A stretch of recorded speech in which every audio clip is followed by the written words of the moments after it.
Seraphina is on her knees on the dark-stained oak parquet floor of her late mother's front parlor, with her right hand flat against the small carved walnut acanthus leaf pattern at the base of the bookcase, and her left hand has just felt through the polished wood of the bookcase's right edge the unmistakable cold give of an iron hinge under her thumb.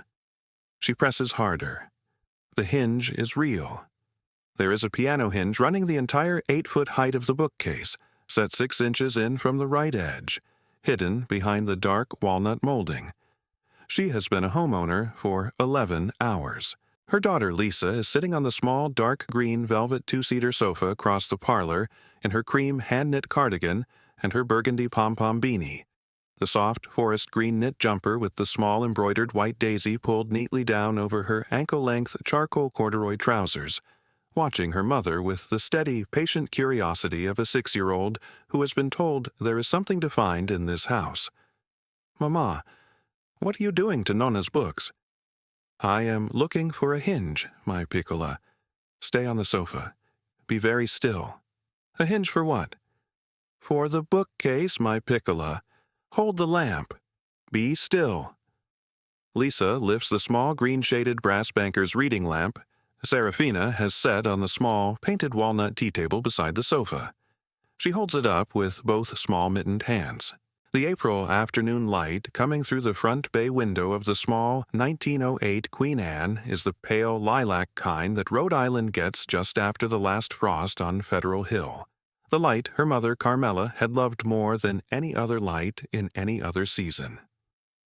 Seraphina presses her thumb against the small turned-wood pull handle disguised as a fitted decorative knob at chest height on the right edge of the bookcase. She does not pull it yet. 6 weeks ago, her mother, Carmela Greco-Vitale, had died at 62 in the small front bedroom of the small 1908 Queen Anne Victorian on Cottage Street in Pawtucket, in her own bed, with the front bedroom window open onto the wisteria buds on the porch trellis and the early morning robin calling from the corner of cottage and pine. The hospice nurse had brought a small enamel mug of jasmine tea to Seraphina in the kitchen at 4:20 in the morning, and had said softly, "Your mother has gone, dear. Take your time." Lisa had been asleep in the small painted iron bed in the upstairs back room. The kettle in the kitchen had still been warm. 11 hours ago, Ms. Imelda Cabral of Cabral and Levine Attorneys-at-Law had pressed a small brass ring of 4 keys into Seraphina's palm in the front office on Broadway Street and had said, "Mrs. Greco, the deed was filed Tuesday. The house is yours. The property tax is paid through August. Your mother left one instruction with my office dated the first week of March. One sentence, Mrs. Greco. Would you like to read it?" "Yes, ma'am." Imelda had unfolded a small square of cream paper. The handwriting had been Carmela's slow, careful cursive in dark blue ink. The sentence had said, "Tell my daughter to press the knob at the right edge of the parlor bookcase before she sells 1 shingle of this house." Seraphina's hand had closed around the brass ring of 4 keys without her thinking. She had driven Lisa across the Seekonk River into Pawtucket in the small dented 2009 Honda Civic she had been allowed to keep in her annulment, and she had unlocked the front door of the small Queen Anne Victorian with the largest of the 4 brass keys. Now her right thumb is on a small turned-wood pull handle disguised as a decorative knob at chest height on the right edge of a floor-to-ceiling walnut bookcase that should not have a knob, and her daughter is holding a brass reading lamp very steady across the parlor, and she is 32 years old, and her mother has been dead for 6 weeks, and there is a piano hinge under the right edge of the bookcase. "Mama, why is your face like that?" "Like what, my piccola?" "Like when you found Daddy's missing wallet in the freezer. That is exactly the face, Lisa. Hold the lamp still." She pulls. The right half of the bookcase swings out toward her on long iron piano hinges with a slow, heavy, quiet sigh. The patient hinge sigh of well-oiled iron that has been sprung carefully and then folded back closed at least twice a year for 35 years. And a column of cool, dry, walnut and old paper air rises out of the gap. Beyond the swung-open bookcase, she sees the dark mouth of a small, windowless room. Lisa stands up on the velvet sofa. Mama, is there a room behind the books? There is a room behind the books, my piccola. Yes. She lifts the small green-shaded brass banker's reading lamp from Lisa's small mittened hands. She turns the small brass pull chain. She holds a lamp into the gap. The reading lamplight falls onto a dark-stained oak floor and walls paneled floor-to-ceiling in dark, American black walnut wainscoting, and the back of a small leather and brass stud reading chair against the back wall. Walnut, not plaster. Walnut. The wainscoting is hand-cut and hand-fitted, panel by panel, the grain matched at the corners. Lisa, stay on the sofa. Do not climb down. Yes, Mama. Promise me. I promise, Mama. Serafina steps through the gap with the brass banker's reading lamp in her left hand and her right hand on the cool walnut frame. The reading chair against the back wall is a small stickly armchair with the small stickly signature still legible at the back rail. The small walnut writer's desk against the left wall has a small green-shaded brass banker's lamp of its own and a small ink-stained leather desk blotter and a small stack of yellowed manuscript pages tied in fine red string. The small carved walnut secretary against the right wall has 3 locked drawers with small brass key plates. The small black steel Mosler strongbox, the size of a hat box, is bolted into the floor in the far back corner. The small worn dark red Persian Harris runner on the dark stained oak floor is the kind her mother had stroked once at a flea market in Federal Hill in 2019 and had said, very quietly, Carmela's mother had a runner just like this in her bedroom in Trapani. Mama, Lisa's small voice from the parlor. Mama, are you in the room? I am in the room, my piccola. It is very nice. It is very clean. There is a chair. There is a desk. There is no spider, I promise you. Is there treasure? My piccola, I do not know yet. Stay on the sofa. I will not be more than 2 minutes. Yes, Mama. She lifts the banker's reading lamp. The lamplight catches the lower right corner of the small stack of manuscript pages on the writer's desk. The top sheet is dated in dark blue fountain pen ink at the upper right corner, March 1st, 1947, and the title page below the date reads, in small, careful typed capital letters across the cream paper, The Trinacria, a novel in 2 parts by Michele Greco-Palladino. Below the title, in dark blue fountain pen, in the same slow, careful cursive as her late mother's hand, For the granddaughter who finds this. March 1st, 1947. Serafina sits down very slowly on the small leather and brass stud stickly armchair. She lowers the brass reading lamp onto the small walnut writer's desk. She presses her right hand flat against her sternum. She has not heard the name Michele Greco-Palladino in her life. Her grandfather, Pasquale Greco, Carmela's father, the long-faced quiet shoemaker on Atwell's Avenue, Federal Hill, had a brother. Carmela had said his name twice in 32 years. Carmela had said, Pasquale's older brother Michele. He went away in 1947. He did not write back. Pasquale would not speak his name after the war. Carmela had said it once when Serafina was 9, and once when Serafina was 26 and had asked, on the kitchen counter at Christmas, about a sepia photograph in a small carved wood frame on the parlor mantel showing 2 boys in Trapani in 1936. Michele Greco-Palladino, born Trapani, 1922. Gone 1947. Older brother of Pasquale. Great uncle of Serafina.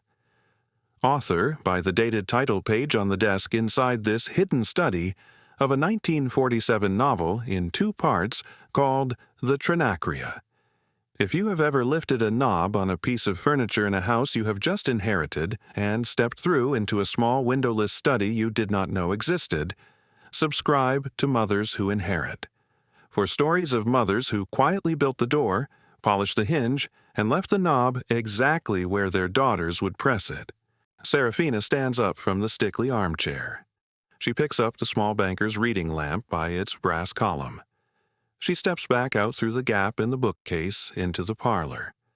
Lisa is still on the dark green velvet sofa with both small mittened hands folded carefully in her lap. "Mama, what is in there?" "My piccola. There is a chair. There is a desk. There is a strongbox bolted to the floor. There are some papers tied in red string. The papers are a book. The book was written by your great-great-uncle Michel in 1947. His name was Michel Greco Palladino. He was my grandfather Pasquale's older brother." Lisa thinks about this with the careful seriousness of a 6-year-old. "Mama, is the book about us?" "My piccola, I think the book may be, at least in part, about us." "Yes, or about the family we came from. I have not read it yet. I will read it in the morning, when the sun is up, and your nonna's lamps are warm." "Yes, Mama."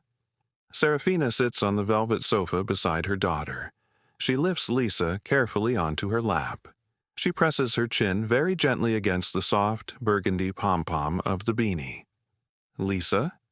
"Yes, Mama. I need to make a phone call to a kind lady who lives next door, who has known your nonna for 32 years. Then I need to call back the kind lawyer who gave me the keys. Then we are going to drive into Pawtucket Square for milk and bread and a small green pry bar." "What is a pry bar, Mama?" "It is a thing that helps you open small steel boxes that have been bolted to the floor since 1947, my piccola." She thinks about this with the careful seriousness of a 6-year-old. "Yes, Mama, we need a pry bar."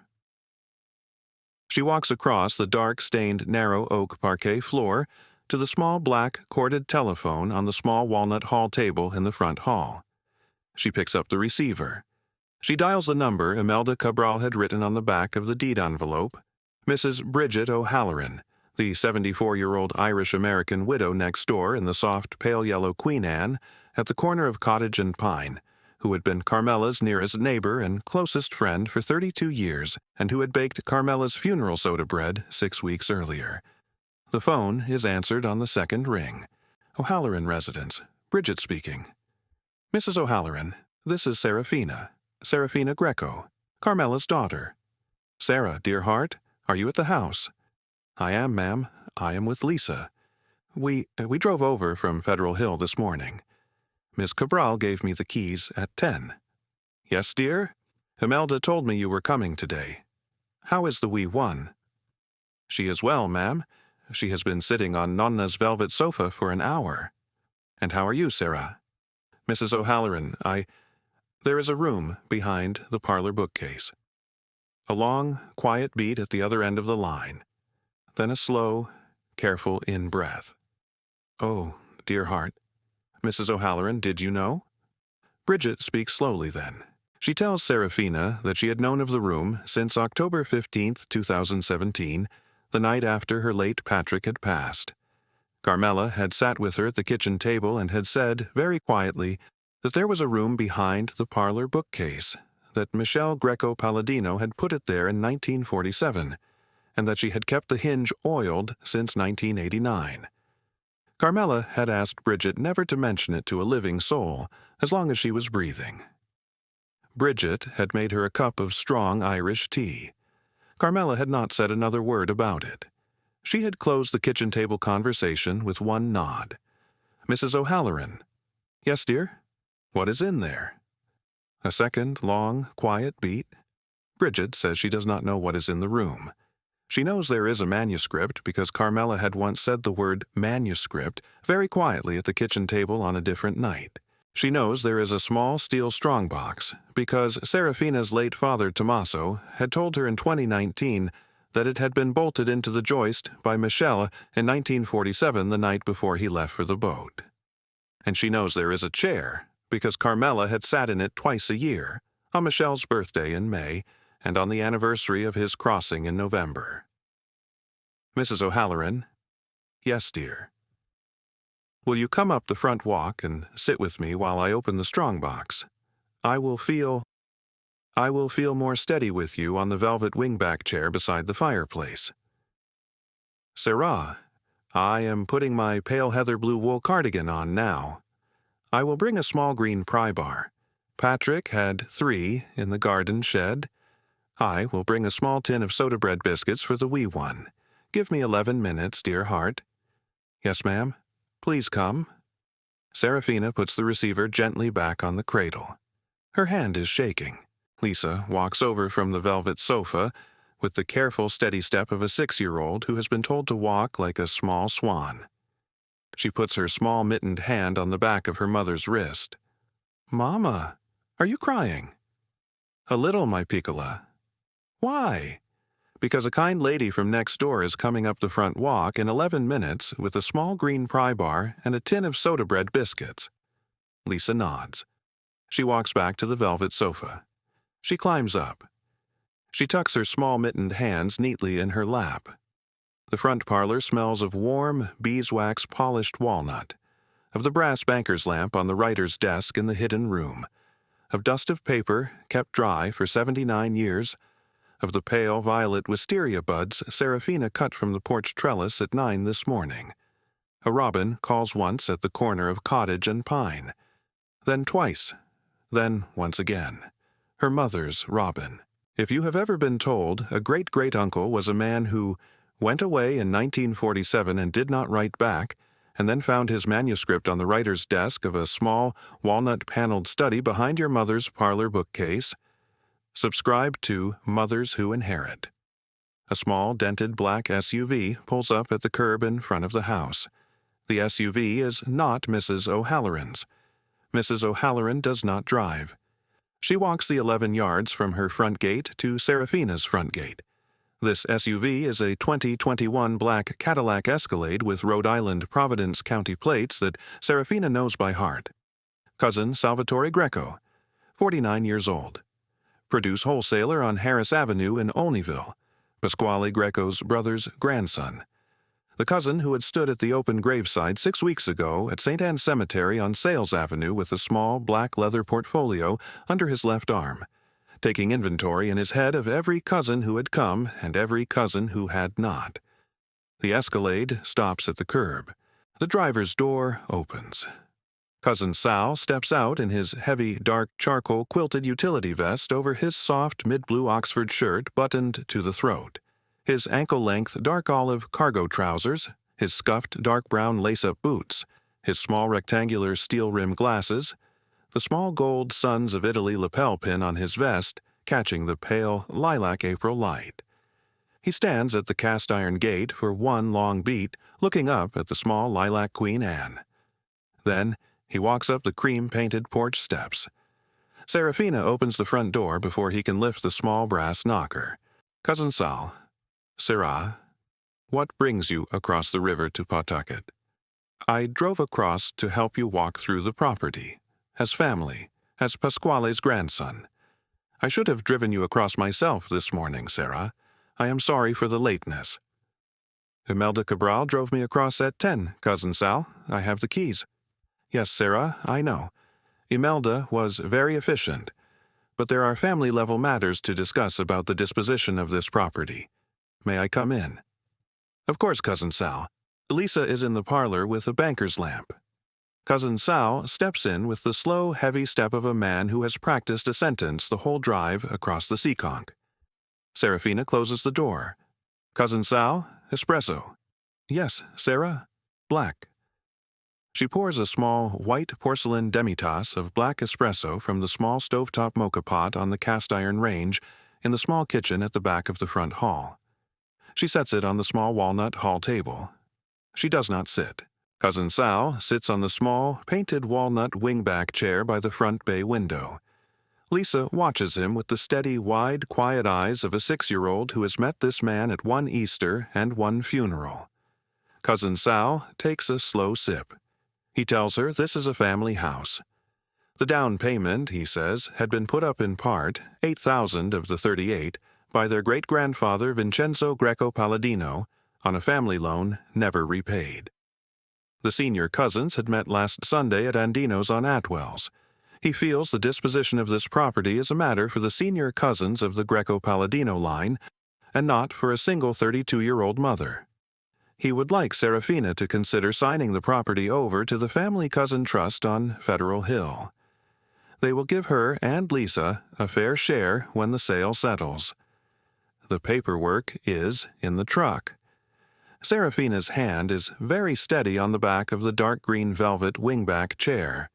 Cousin Sal, did my mother sign a family loan paper? It was a verbal agreement, Sirrah.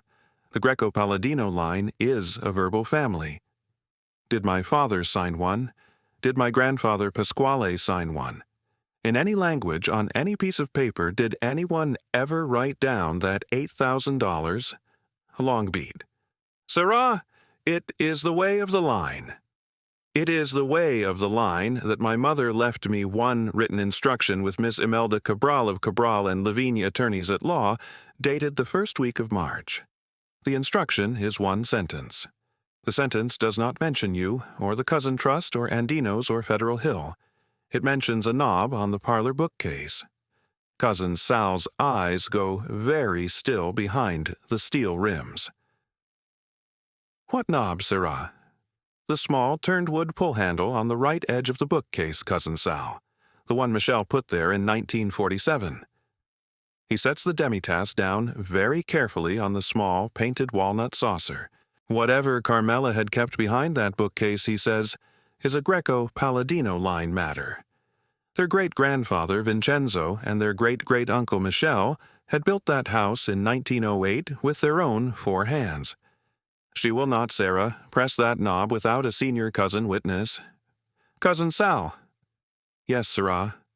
My mother is the witness. She wrote me the sentence. I am the daughter. A small, clean, dignified beat. He stands. He buttons his quilted vest. He picks up the demitasse. He pours the last finger of espresso into the small painted pine sink at the back of the front hall.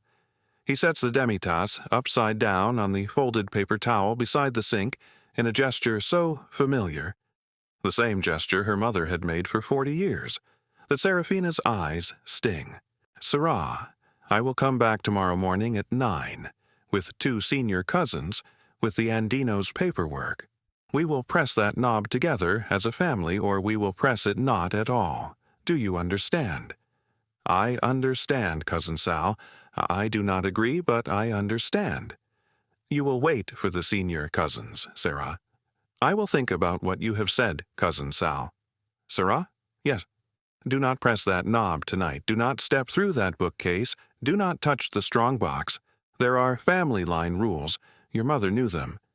My mother knew them, Cousin Sal. Yes, and she still wrote the sentence. He walks past her out onto the porch. The Escalade door slams. The engine turns over. The Escalade reverses out of the cream-painted curb onto Cottage Street and turns back south toward the on-ramp of Interstate 95 toward Federal Hill. Seraphina stands at the front bay window holding the small painted walnut frame of the south window with her right hand for one long beat. Lisa slides off the dark green velvet sofa. Mama, did Cousin Sal not want us to find the treasure? My Piccola, he wanted us to find it with him. Why? Because, my Piccola, when a thing is built into the wall of a house for 79 years, sometimes more than one person thinks it is theirs. Lisa thinks about this. She nods. She walks across the dark-stained oak parquet and puts her small mittened hand into her mother's. Mama, the kind lady is coming with a pry bar. Yes, my Piccola, the kind lady is coming. Mrs. Bridget O'Halloran arrives 8 minutes later. She comes up the cream-painted porch steps in her soft, pale, heather-blue, thick-wool long cardigan, buttoned to the throat over her high-necked cream cotton flannel button-up blouse, buttoned to the throat. Her ankle-length, plain dark charcoal wool, A-line skirt, thick cream wool stockings, soft brown leather lace-up Oxford shoes fully covering the ankles, her small silver miraculous medal at her throat, her small embroidered shamrock pin on her cardigan lapel. She is carrying a small green-painted iron pry bar about 18 inches long in her right hand and a small tin of soda bread biscuits in her left. Her pale green eyes behind the wire-rim reading glasses are bright and steady. Sirrah, dear heart. I saw the black Escalade pull off Cottage Street about 3 minutes back. Was that the Olneyville cousin? Yes, ma'am. Did he tell you not to press the knob? Yes, ma'am? Then we had better get on with it, dear. If you have ever had a kind 74-year-old Irish-American widow come up your front walk with a small green pry bar and a tin of soda bread biscuits the afternoon you inherited your mother's Queen Anne, subscribe to Mothers Who Inherit. Bridget sets the small tin of biscuits on the small painted walnut tea table beside the velvet sofa. She kneels stiffly down beside Seraphina on the dark-stained oak parquet floor, and she lays the small green-painted pry bar across her wool skirt. She lifts her pale green eyes to the walnut bookcase. Oh, dear heart, your mother. What about my mother, Mrs. O'Halloran? She kept the hinge oiled. Sarah, twice a year. For 35 years, she kept that hinge oiled the way some women keep a kitchen knife sharp. Your mother loved that hinge. Your mother loved Michel. She had never met him. She loved him because Pasquale would not say his name. Seraphina's hand is on the small turned-wood pull-handle. Mrs. O'Halloran, will you sit with Lisa on the velvet wing-back beside the fireplace? I would feel more steady with you here. Dear heart, I will sit with the wee one. You will step through. You will come out to tell us each thing you find. I will be the one who picks up the telephone if Olneyville comes back today. Lisa, dear, will you come and sit with Mrs. Bridget? Yes, Mrs. Bridget, I will sit with you. Lisa climbs up onto the small, dark green velvet wingback beside the fireplace. Bridget lowers herself onto the wingback beside her with the careful, slow grace of a 74-year-old Irish farm widow. She lifts the small green-painted iron pry bar and lays it across her wool skirt. Seraphina presses the small turned-wood pull handle. The right half of the bookcase swings out on its long iron piano hinges. The column of cool, dry walnut and old paper air rises again. She lifts the small green-shaded brass banker's reading lamp from the small painted walnut tea table. She steps through the gap. She walks the small 10-foot walnut-paneled study east to the small black steel Mosler strongbox bolted into the dark-stained oak floor in the far back corner. She kneels on the small worn dark red Persian Harris runner. She sets the lamp on the small walnut writer's desk. She lifts the small green-painted iron pry bar Bridget has passed through the gap. She fits the flat tip of the pry bar under the small heavy brass padlock at the center of the lid of the strongbox. She braces her left foot against the walnut wainscoting. She pulls. The padlock gives with a slow, heavy, clean snap. The shackle springs open in two parts. The padlock falls onto the small dark red Persian Harris runner. Seraphina lifts the heavy steel lid of the Mosler strongbox. Inside the strongbox is paper, a great many sheets of paper, stacked tight in neat columns. The columns are tied in fine red string in bundles of 10. The bundles fill the strongbox floor to lid. The top bundle is tied in slightly fresher red string than the rest. The string is dated on a small white paper tag, March 4th, 2026. in Carmela's slow, careful cursive in dark blue ink. Seraphina lifts the top bundle out with both hands. She unties the red string. She unfolds the top sheet. It is a U.S. Treasury bearer bond, dated 1979. Face value, $5,000. The bond is original, with the original certificate paper and the original signature block, and the small embossed Treasury seal still raised cleanly on the paper. There are 9 more bonds folded behind it in the same bundle. Each is for $5,000. The bundle is, by Seraphina's quick count, $50,000 in 1979 bearer bonds, which by the small note in pencil her mother has written on the inside of the strongbox lid are, at present-day redemption value with accrued interest, somewhere between $300,000 and $400,000. There are 8 more bundles in the strongbox. Seraphina sits back on her heels on the small, worn, dark red Persian Harris runner in the warm circle of brass banker's lamplight. She reads the pencil note on the inside of the strongbox lid in her mother's slow, careful cursive. The note says, "My Seraphina." These bonds were bought one at a time between 1979 and 1981 by your great-great-uncle Michel Greco-Palladino with the royalty payments of the 1947 novel he had published in Buenos Aires under the pen name Domenico Lo Russo, and never told a soul in Trapani or in Providence about. He bought one bond a month and walked them up Cottage Street to this strongbox in a small leather portfolio the color of a chestnut. He died in this chair in November 1989. Pasquale told me about the room a week before Pasquale died in March 1991. I kept the hinge oiled. I could not bring myself to spend the bonds. I leave them to you, my Sarah. Spend them. Pay off Lisa's preschool. Pay the property tax for 15 years. Send Lisa to Brown University. Put the rest in a kind interest-bearing account. Do not let Cousin Sal near them. He has known about the room since 2014, when his Uncle Frank, drunk on Christmas grappa, told him at Andino's. He has been waiting for me to die. Do not let him win. Mama. Serafina folds the bond. She ties the red string. She places the bundle back on top of the column. She lowers the lid of the strongbox. She sits back on her heels on the small dark red Persian Harris runner. She is 32 years old. She is single. She is a mother. Her daughter is sitting on the small dark green velvet wingback chair 8 feet beyond the swung-open walnut bookcase, eating a small soda bread biscuit with a 74-year-old Irish widow.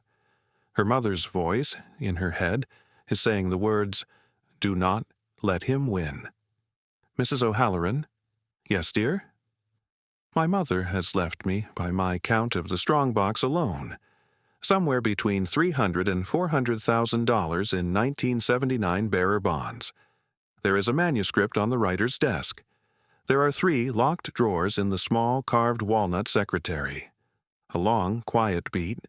Oh, dear heart. Mrs. O'Halloran, Cousin Sal is coming back tomorrow morning at 9 with 2 senior cousins and a cousin trust paperwork. Sarah, we had better get the strongbox emptied this afternoon, and we had better see what is in the 3 locked drawers, and we had better drive the bonds and the manuscript into Pawtucket Square before 5 and place them in the secure deposit room at the Pawtucket Credit Union, and we had better have Imelda Cabral witness the deposit slip.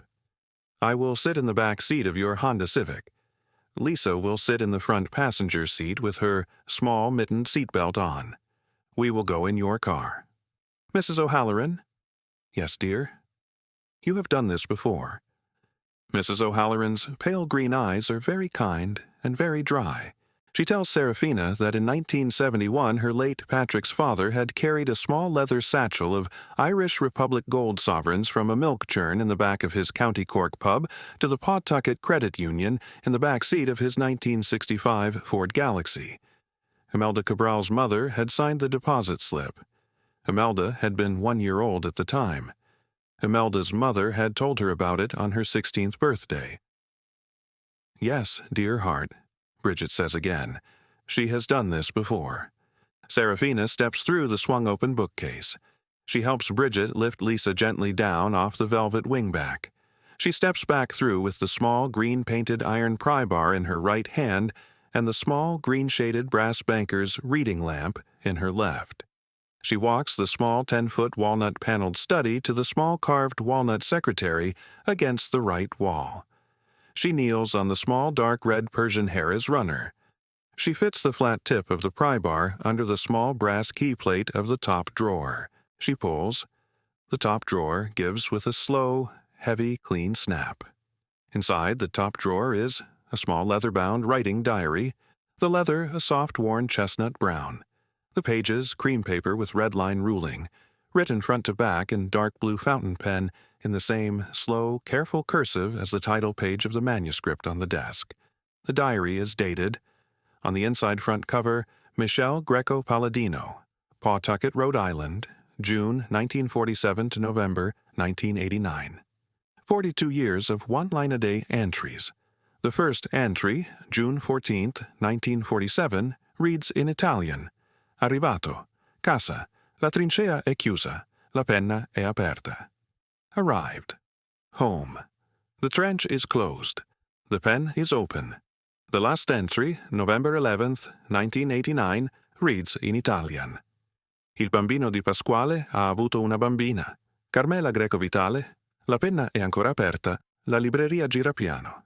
Buonanotte. Pasquale's child has had a baby. Carmela Greco Vitale. The pen is still open. The bookcase turns easy. Good night. Serafina sits back on her heels on the small dark red Persian Harris runner. She closes the diary very gently. She presses the heel of her hand against her sternum. She does not yet open the second drawer. She is not yet ready. She steps back through the swung-open bookcase into the front parlor. She kneels on the dark-stained oak parquet floor beside the small dark green velvet wingback chair and presses her forehead very gently against the top of Lisa's burgundy pom-pom beanie. Mrs. Bridget O'Halloran sits in the wingback beside her with her thin, pale pink hands folded over the small green-painted iron pry bar across her knees. Mrs. O'Halloran. Yes, dear. The top drawer of the secretary is my great-great-uncle Michel's daily diary. June 1947 through November 1989. 42 years. He wrote in it one line a day. The last entry is the night I was born to my mother.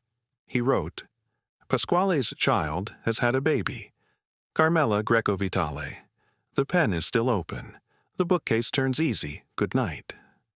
Oh, Sarah, your great-great-uncle. Your great-great-uncle saw you born.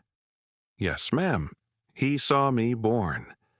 He walked across the front parlor on the night of November the 11th, 1989 to write that line in his diary.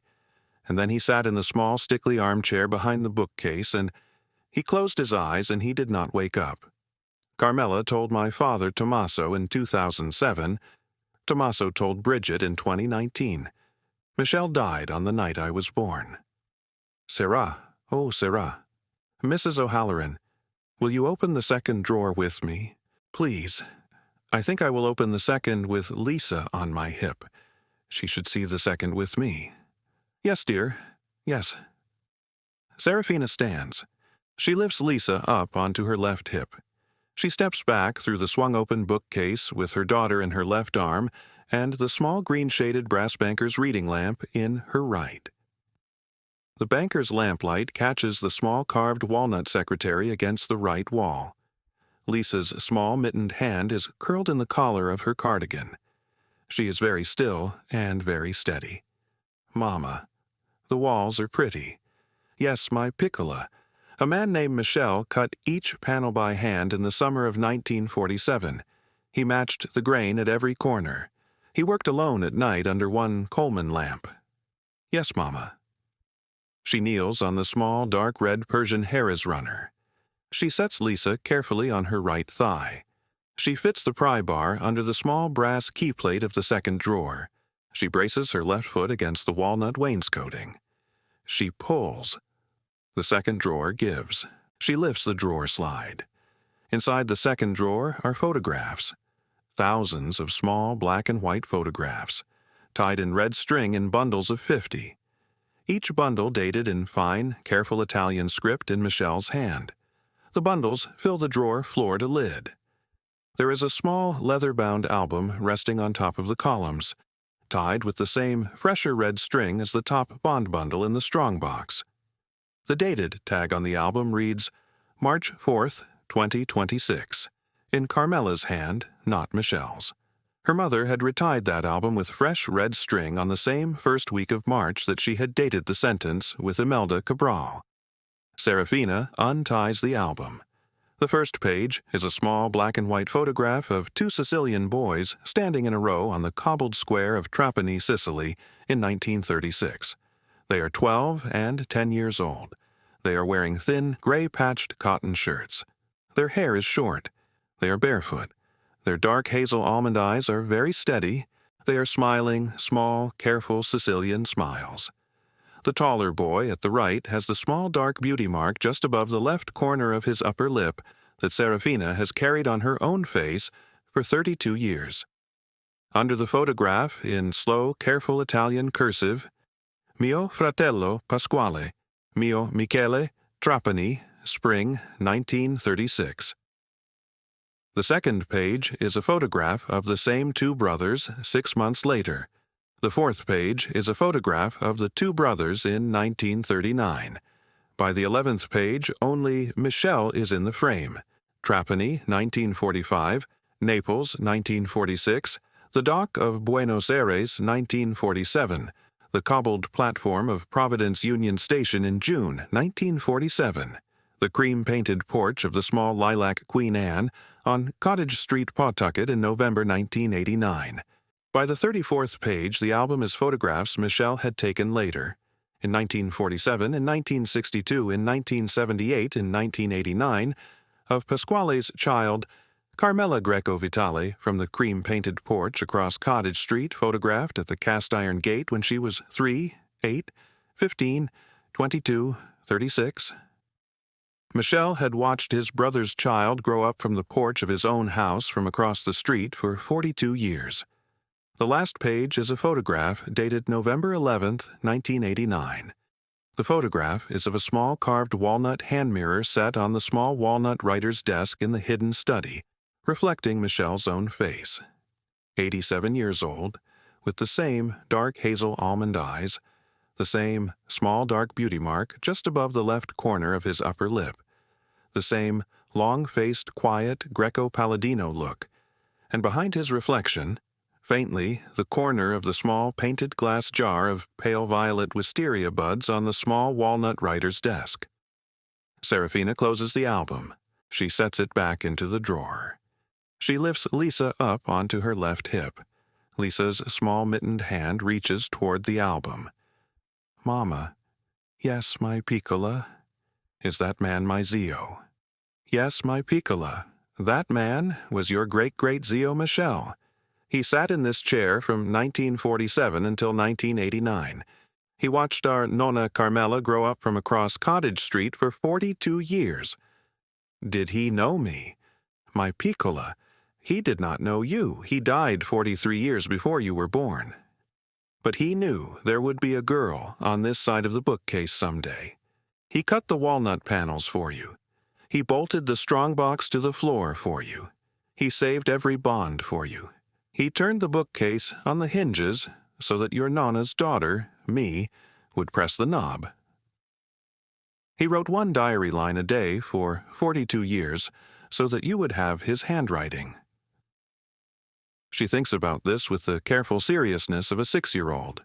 She nods. Mama, I will keep his diary. I will, when I am older. Yes, my piccola, we will keep his diary together. In the days after the discovery, 3 turning points settle into Serafina the way her own mother's quiet decisions had settled into her over the years. The first is the moment in the Federal Hill walk-up 2 weeks before her mother's death, when Carmela had said over a small enamel mug of jasmine tea, Sarah, when I'm gone, press the knob on the bookcase. The second is the moment on the dark red Persian Harry's runner of the hidden study when she had read the inside of the strongbox lid and had understood that her mother had been keeping the hinge oiled for 35 years not out of fear, but out of a quiet, patient strategy. The third is the moment with Lisa on her hip in the brass lamplight looking down at Michelle's reflection in the small walnut hand mirror on the writer's desk. She is the daughter of Carmela Greco-Vitale, who carried a hinge oil rag in her apron pocket for 35 years, and the great-great-niece of a man with 2 pen names who walked the porch of a small Queen Anne in Pawtucket for 42 years to watch his brother's child grow up across the street. She steps back through the swung-open bookcase into the parlor. She closes the bookcase gently on its long iron piano hinges. The hinge sighs the patient hinge sigh of well-oiled iron. She locks the front parlor, with the small turned-wood pull handle pushed flush, against the walnut molding. If you have ever stood in a Queen Anne parlor, in the soft, pale lilac April light of a Rhode Island afternoon, and felt that a great-great-uncle you had never met was watching you press a small turned-wood knob into the right edge of his bookcase, subscribe to Mothers Who Inherit.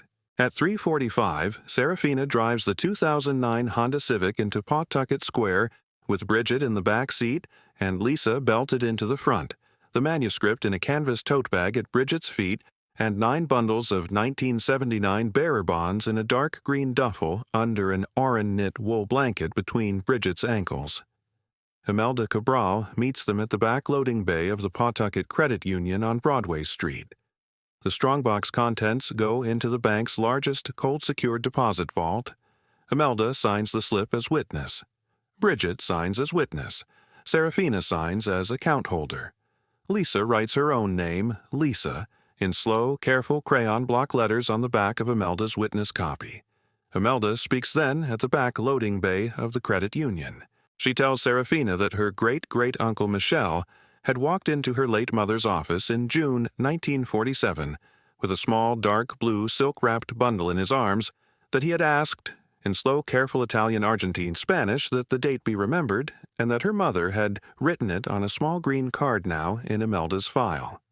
The bundle, Imelda says, she has always suspected, was the first draft of the manuscript. Yes, ma'am. Sarah, when your cousin Sal comes tomorrow morning at 9. Yes, ma'am. You will be in my office at 8:38 with Bridget and with Lisa. The senior cousins may stand on the porch as long as they like. They may not enter the house. They may not press the knob. The deposit slip is in my safe. Cousin Sal will receive a polite letter from my office tomorrow afternoon explaining that the contents of any structures at the property are the personal effects of Carmela Greco Vitale bequeathed to her daughter under the dated written instruction of the first week of March, and that the cousin trust is welcome to file a probate court claim in Providence County any time, and that I will be very pleased to represent the daughter against the claim. Do you understand?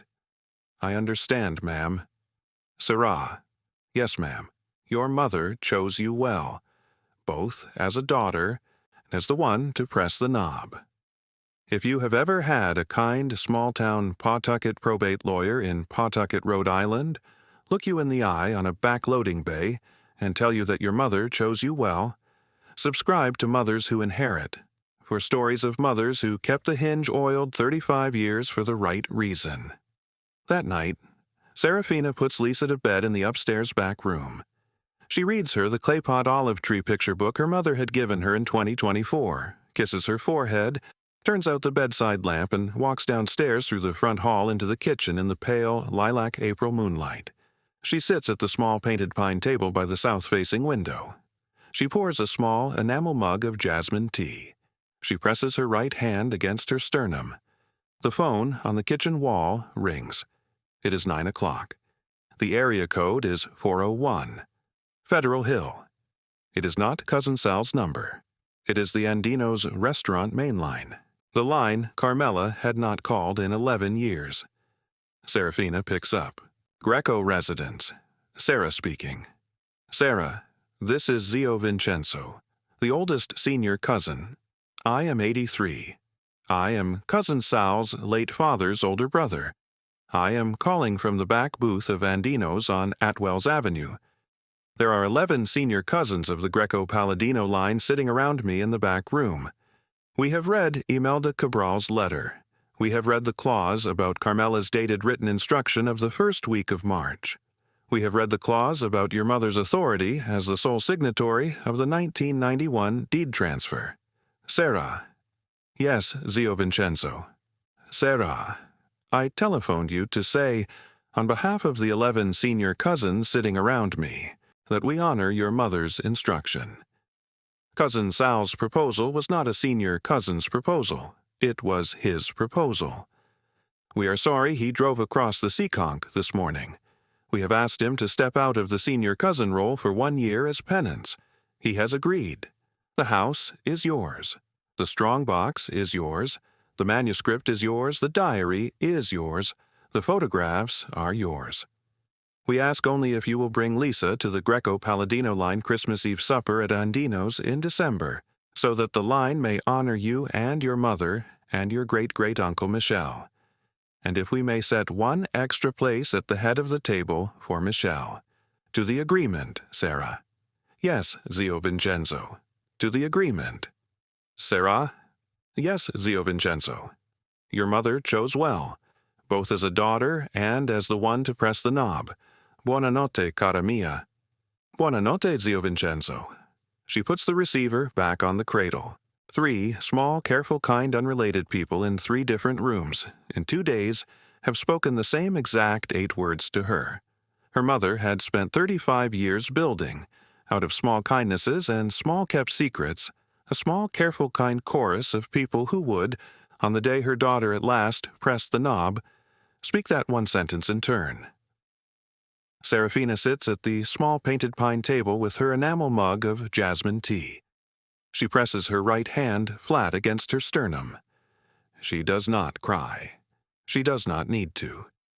She picks up the small painted walnut frame photograph of her mother in her late 30s at the St. Joseph's Day Italian-American Festival on Atwell's Avenue Federal Hill in 1996, holding 2-year-old Serafina on her hip in the embroidered dark green and cream Sicilian festival dress.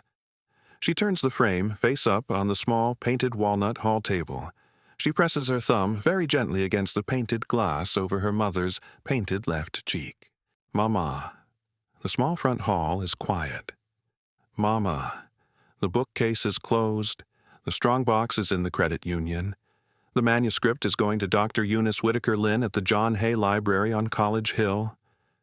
The cousin went home. Zio Vincenzo called. The 11 senior cousins have agreed. Lisa is asleep upstairs. The robin has been calling at 4. Mama. I pressed the knob. Mama. I did not let him win.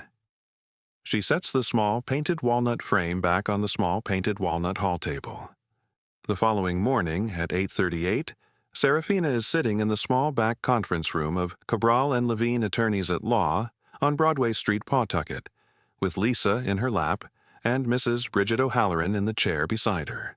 At 8:56, the front bell rings. Imelda opens the door. Cousin Sal Greco and 2 senior cousins are on the front step in their winter coats. Serafina listens through the closed conference room door as Imelda says, in slow, careful Pawtucket lawyer English, Mr. Greco, Mrs. Greco is unavailable this morning.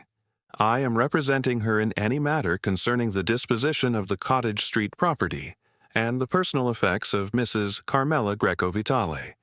Please leave your card and the proposed cousin trust paperwork with me. I will respond in writing this afternoon.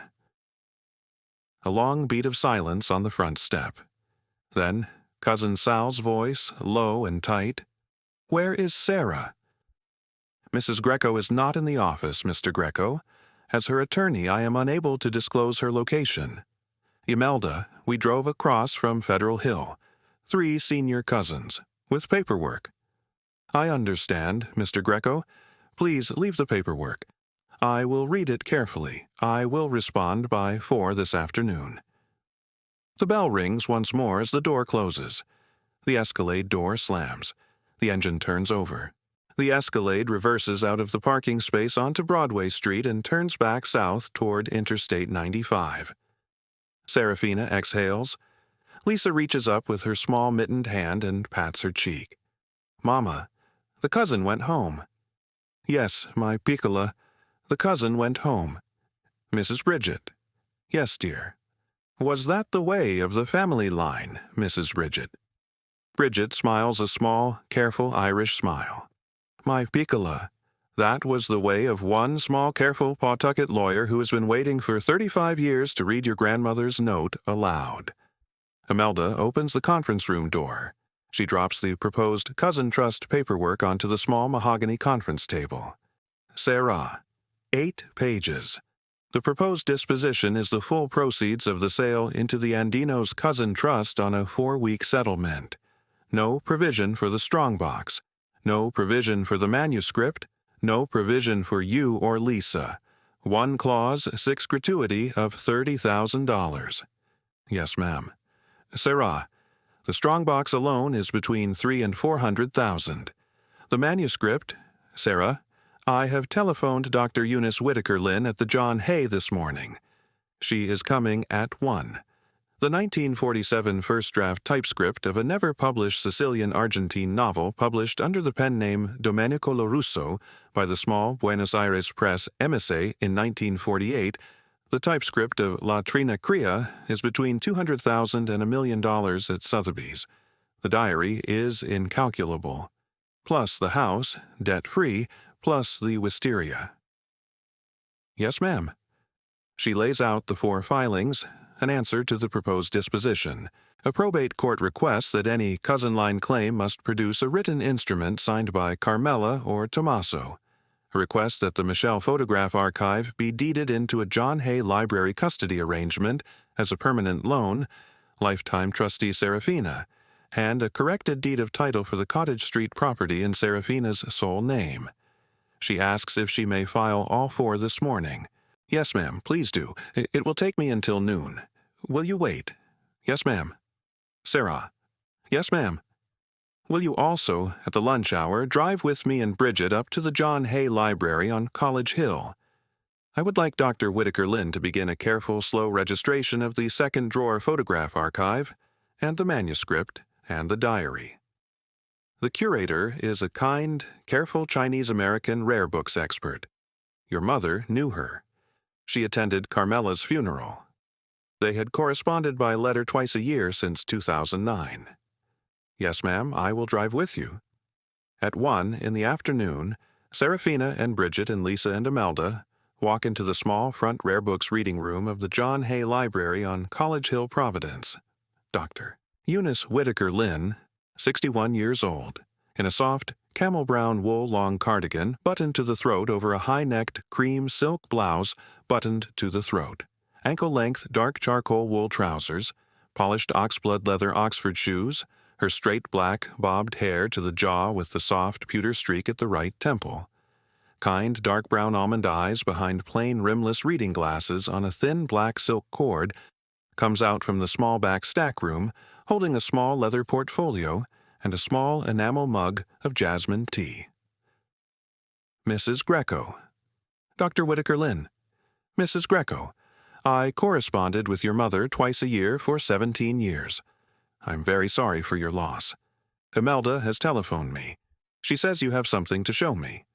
Yes, ma'am, a first draft typescript of La Trinacria by Domenico Lorusso, dated March 1st, 1947, and a 42-year daily diary, and a 2000 photograph archive. A long, quiet beat. Doctor? Whittaker Lynn's dark brown almond eyes go very still behind the rimless reading glasses. She sets the small leather portfolio down on the small painted reading room counter. She sets the small enamel mug of jasmine tea down beside it. She folds her hands in front of her. Mrs. Greco. Yes, ma'am? The 1947 typescript? Yes, ma'am. Dated at the upper right corner of the title page in dark blue fountain pen ink. Signed at the lower right corner of the dedication page in the same fountain pen ink. Tied with the original red string from 1947 in fine red linen. Forgive me, Mrs. Greco. I need to sit down. Dr. Whittaker Lynn sits down on the small painted bench by the front reading room window. She puts her thin, pale ivory hands very flat against her knees. She looks up at Serafina with her kind, dark brown almond eyes, very steady behind the rimless reading glasses. Mrs. Greco? Yes, ma'am. She tells Serafina that she had corresponded with Michel between 1972 and 1989 under his pen name Domenico Lorusso. She had written her Brown thesis on the Buenos Aires presses of the late 1940s. She had written to Emissay in 1972. Emissay had forwarded her letter to a postal box on Atwell's Avenue, Federal Hill. Domenico Lorusso had written back to her from that postal box for 17 years. He had never given her his real name, and had never told her that he lived 4 miles south of her Brown office. He had died in November 1989, and the letters had stopped. She had assumed he had died in Buenos Aires. She had learned at Carmela's funeral 6 weeks ago that he had died on Cottage Street. Carmela had sat in her pew at the funeral and pressed an envelope into her hand at the wake. The envelope had held a single black and white photograph of Michel on this porch in 1987, the only photograph she had ever seen of him. She had carried it in the inside pocket of her cardigan for 6 weeks. Dr. Whittaker Lynn. Yes, Mrs. Greco. I would like the second drawer photograph archive and the manuscript and the diary to come to the John Hay Library as a permanent loan. Lifetime trustee, me. After me, Lisa. After Lisa, whoever Lisa chooses. The manuscript publishes posthumously through Brown University Press within 18 months. The diary is cataloged. The photograph archive opens to the reading room within 90 days. I will sign the paper this afternoon if Imelda has it ready. Mrs. Greco? Yes, ma'am? Your mother chose well, both as a daughter and as the one to bring them to me. The phrase falls into the small front rare books reading room of the John Hay Library on College Hill, with the same clean, honest weight as Imelda's phrase the afternoon before on the back loading bay, and Zio Vincenzo's phrase the night before on the back booth wall phone. Serafina presses Lisa's mittened hand once with her right hand. She thinks, my mother chose well 3 times in 2 days, from 3 different small, careful, kind, unrelated people, with the same exact 8 words. Because the people my mother chose had spent 35 years thinking the same 8 words at the end of every visit with her. She did not press the knob alone. She pressed the knob at the center of a small, careful, kind, unrelated community of 4 women and 1 man, who had been waiting their whole adult lives for her to walk down Broadway Street with a 6-year-old girl on her hip and a small brass keyring in her hand. That night, Serafina sits at the small painted pine kitchen table by the south-facing window. The wisteria buds on the porch trellis have opened, in 11 hours, from pale violet buds to pale lilac half-blooms. Lisa is asleep upstairs. The bookcase is closed. The strongbox is in the Pawtucket Credit Union vault. The manuscript and the diary are in a small archival folder on Dr. Eunice Whittaker Lynn's reading room counter at the John Hay Library on College Hill. The photograph archive is in a wheeled cart in the back stack room. She picks up the small leather-bound diary Dr. Whittaker Lynn has released to her for the night. She turns to November 11th, 1989. The entry reads in Michelle's slow, careful Italian cursive, Pasquale's child has had a baby. Carmela Greco Vitale. The pen is still open. The bookcase turns easy. Good night. The entry below it, dated November 12th, 1989, is in her grandfather Pasquale's hand. Pasquale had finished the entry for the day his older brother had died, in slow, careful Sicilian-American block letters. My brother Michel has gone. The bookcase turns easy. The pen is closed. I will keep the room. Pasquale. The entry below that, dated March 1991, is in her mother Carmela's hand. Carmela had finished the entry for the day her own father had died, in slow, careful cursive in dark blue ink. My father Pasquale has gone. The bookcase turns easy. The hinge is oiled. The pen is open again. I will keep the room. I will keep the hinge. I will oil it twice a year. Carmela. The entry below that, dated March 2026, is blank. Carmela had left the entry of her own death for her daughter to write. Serafina lifts the small dark blue fountain pen from the small leather pen tray on the small walnut writer's desk. She uncaps it. She presses the nib gently to the cream paper. She writes, in slow, careful cursive in dark blue ink, My mother, Carmela, has gone. The bookcase turns easy. The hinge is oiled. The pen is open again. I have kept the room. I will keep the hinge. I will oil it twice a year. I will press the knob on Michelle's birthday in May and on the anniversary of his crossing in November. I will read the diary to Lisa 1 entry a night until she is 12. The pen is open. Serafina, daughter of Carmela, daughter of Pasquale, niece of Michelle. She sets the diary down. She caps the fountain pen. She sets the fountain pen back in the small leather pen tray. If you have ever written your mother's death entry, under your great-great-uncle's birth entry, in a leather diary that has held 42 years of one-line-a-day entries waiting for your hand, subscribe to Mothers Who Inherit We tell these stories because some mothers spend 35 years keeping the hinge oiled for the daughter who will, in the end, press the knob. Serafina stands. She walks back across the dark-stained, narrow oak parquet of the front hall. She opens the small lilac front door. She steps out onto the cream-painted porch. She stands at the porch railing of the small lilac Queen Anne on Cottage Street, Pawtucket, Rhode Island, in the cold April night, with her right hand on the porch rail and her left hand pressed flat against her sternum.